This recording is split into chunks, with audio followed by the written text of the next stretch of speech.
Assalamualaikum.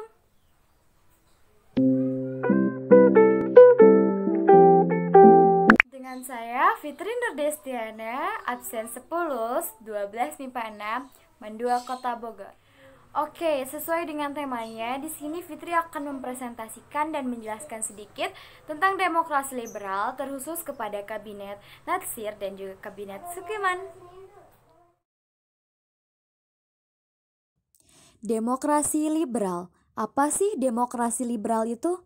Demokrasi liberal terjadi di Indonesia antara tahun 1950 sampai 1959. Dapat diartikan sebagai demokrasi yang didasarkan pada hak-hak individu. Nah, jadi maksudnya setiap warga negara dapat menjadi pihak yang berkuasa dalam sistem demokrasi tanpa memandang suku, ras, apalagi agama individu itu berasal. Nah, selanjutnya kita akan masuk kepada ciri-ciri demokrasi liberal.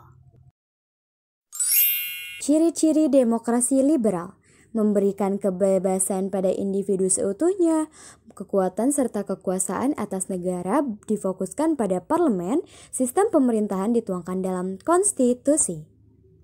Nah, lalu kekurangan dan kelebihannya apa ya? Kelebihan. Yang pertama, kebebasan individu dijunjung tinggi oleh setiap orang. Kedua, kekuasaan yang dimiliki oleh pemerintah kemudian dibatasi. Ketiga, tingkat pendapatan yang dimana dimiliki penduduk kemudian akan lebih tinggi. Kekurangan. Yang pertama, terjadinya tingkat individualitas yang dimana tinggi.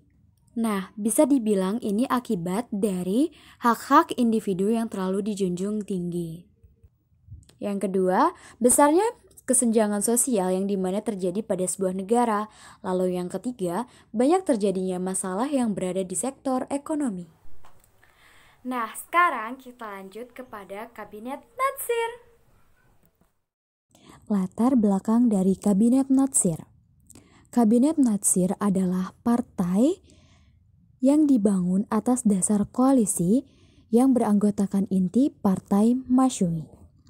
Kabinet ini dilantik pada tanggal 7 September 1950 dengan Muhammad Natsir dari Partai Masyumi sebagai Perdana Menteri.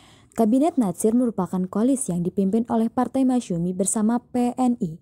Kabinet ini memiliki struktur yang terdiri dari tokoh-tokoh terkenal seperti Sri Sultan Hamengkubuwono IX, Mr. Asaat, Ir Juanda, dan Profesor Dr. Sumitro Jojo Hadikusumo. Yuk kita intip program dari Natsir.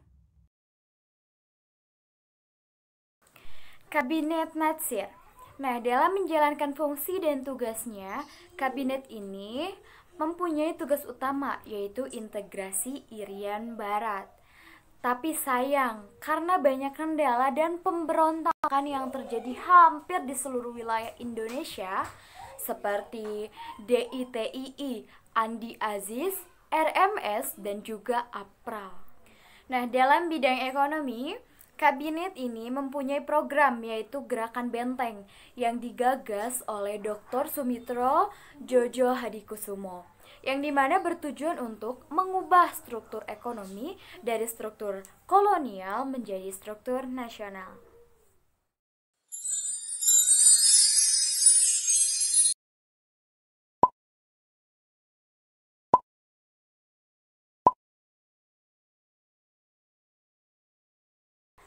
Nah, gagasan Sumitro ini dimulai pada April 1950.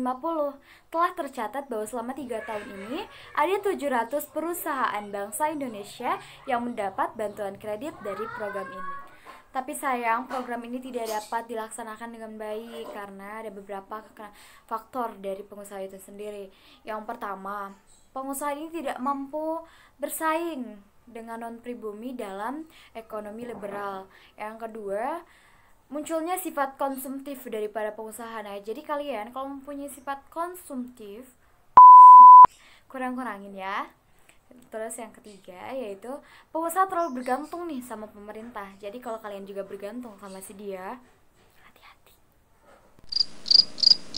Yang keempat, nah, para pengusaha ini ingin selalu memiliki hidup yang mewah. Jadi tuh kayak lebih, aku pengen cepet-cepet nih tanpa melihat prosesnya. Jadi kayak lebih kepada hasil tanpa melihat proses. Itu juga nggak baik ya. Nikmatin prosesnya, nikmatin alurnya, baru deh kerasa banget perjuangan. Ya, perjuangan. Oke, itu ya beberapa kendala dari tidak terlaksananya ekonomi, kebijakan ekonomi ini.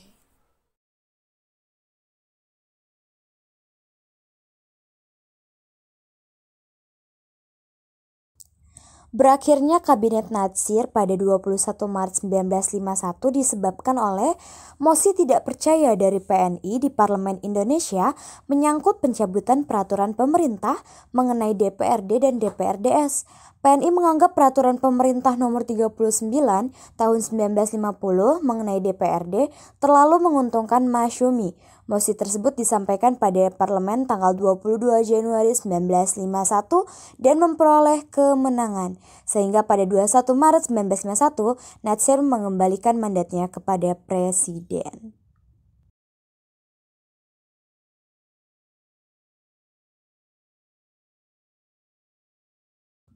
Nah, kita masuk kepada latar belakang. Setelah Kabinet Natsir mengembalikan mandatnya pada Presiden, Presiden menunjuk Sartono, Ketua PNI menjadi formatur.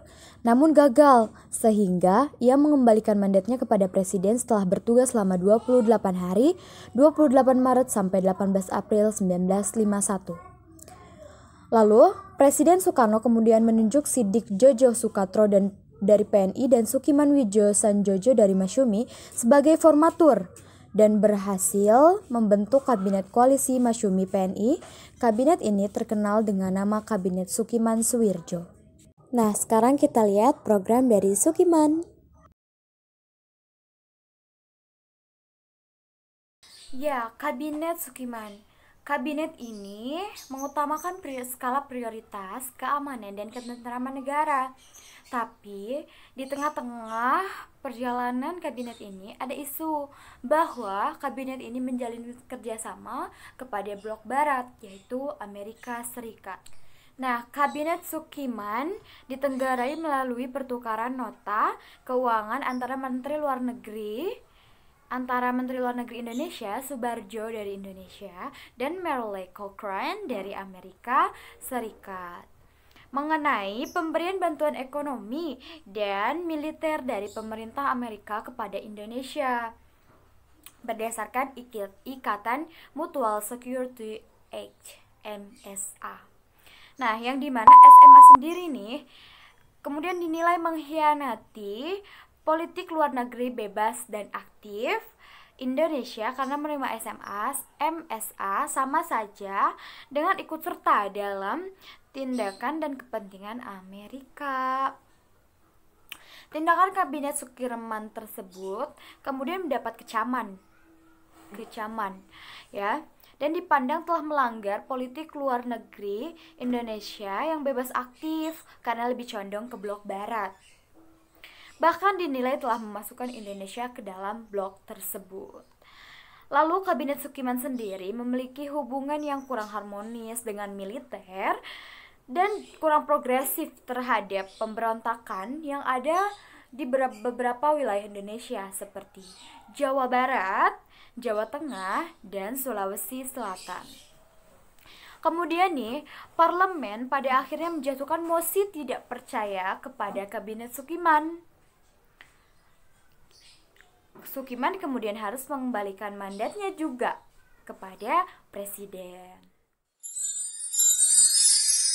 Nah, dalam kebijakan ekonomi, Sukiman melakukan penghematan, menurunkan biaya ekspor, menasionalisasi DJVH Bank, dan melanjutkan program benteng yang telah dilakukan oleh Natsir sebelumnya. Nah, sebagai tambahan, ada perkembangan sosial budaya pada masa demokrasi liberal. Perkembangan budaya pada masa demokrasi liberal masih tetap fokus pada penyempurnaan bahasa Indonesia. Pada tanggal 19 Juli 1956, pemerintah membentuk Panitia Pembahasan Ejaan Bahasa Indonesia. Panitia tersebut mula-mula dipimpin oleh Profesor Dr. Prijono, selanjutnya oleh E. Katopo. Panitia pembahasan tersebut menghasilkan konsep pembaruan. Selanjutnya, pada tanggal 4-7 Desember 1959 di Jakarta, diadakan sidang bersama antara Panitia Pelaksana Kerjasama Bahasa Melayu dan Indonesia. Alhamdulillah, akhirnya sudah selesai pembahasan kita. Semoga bermanfaat untuk aku, kamu, dan dia. Oke guys, jangan lupa like, comment, share, and subscribe. Semoga membantu aku. Terima kasih. Bye. Assalamualaikum warahmatullahi wabarakatuh.